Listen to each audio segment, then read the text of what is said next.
Didi. Kule. Kondiwe. Buriseko kule. Unobva ngebhinya kudaro. Kule. Haikuna kudongora apa nayo. Buriseko so. Ndiko mari panapo. Iwa uziziyo ndo panda ushanda. Mwakatanga rini kokona? Ndani 3 months. 3 months? Yeah. Storoti mari yangu yaita ka. Oh, yeah. Yeah, feel right. It's good for your health. Aiwa seku musaramba muchiti zviri right kaseku. Kochivu. Aiwa musaramba muchingoti zviri right. Iwe Allen, wauya kuzondihumiliate pabasa pangu. Andina kuna kuhumiliate, ndauya kumari yangu.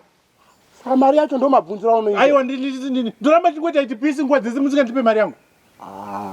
Allen unoziva ndiri sekuru wako. Muri sekuru asi pamari apa chimbomira kuita zvizvo usekuru. Mwemwe mari ndoita 2 years ndingoti muri sekuru. Iwe ndine mabig amounts mana ndakakwereta mari. Chimbobhadhara $20 yangu mozobhadhara mabig amounts enyu. Chimbope mari yangu kuti nezvikwereti but havamboya chitibvunza the way yauri kundibvunza nayo.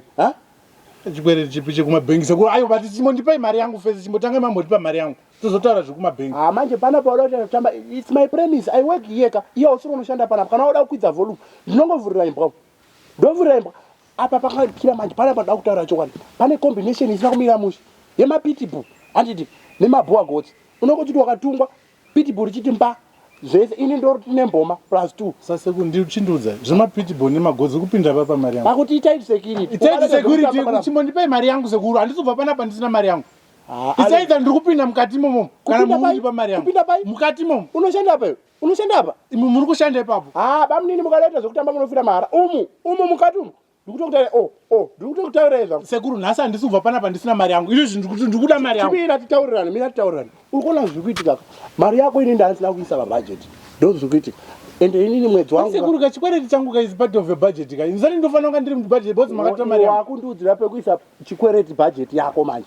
Inini manje pabudget yangu. Wedwe ndoda mari yangu sekuru. Nhasi ndikuda mari yangu. Handisi kubva pana mari. Ndakakwereta rini? Sindiripo pane 2 years makwereta mari yangu. 2 years ka. 2 years. Uyo mwedzi unoyapera. Unoye mwedzi wapera. Aiwa. Ende ndakataura here kuti ndichabhadhira rini. Ora saka chindudza mudo ndipa mari yacho rini. Ora tikupedza nyaya une change. Iwa ndina change. Saka unoire kubvunza chikwereti usina change yacho. Iwa utori na mari yacho bari kuti undibvunza chikwereti ungezifu unayo mari yacho. Kana usina change hapana mari yangu. Kana usina change hapana zvandiri kuita sama. Iwe kana une change, unotsvaga change ye20. Anditi ndombofana kupa $2 semunhu afamba. Imwe yacho ndozokupa undazvisa pabudget. Ini sekuru handisi kubva pana. Allen, handisi kubva pana pandisina mari yangu. Allen, handisi kubva pana. Handisi kubva pana pandisina mari yangu. Uyu mfana wakomana wakundimakisa mabasa manje ndokuita sei ikoko? Ndotogarira pano musina kundipa mari yangu. Kutopinda kako.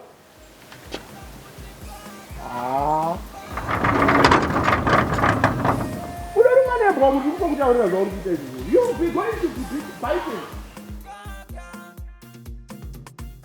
Zvinoda kugara uchinyemwerera nguva dzose.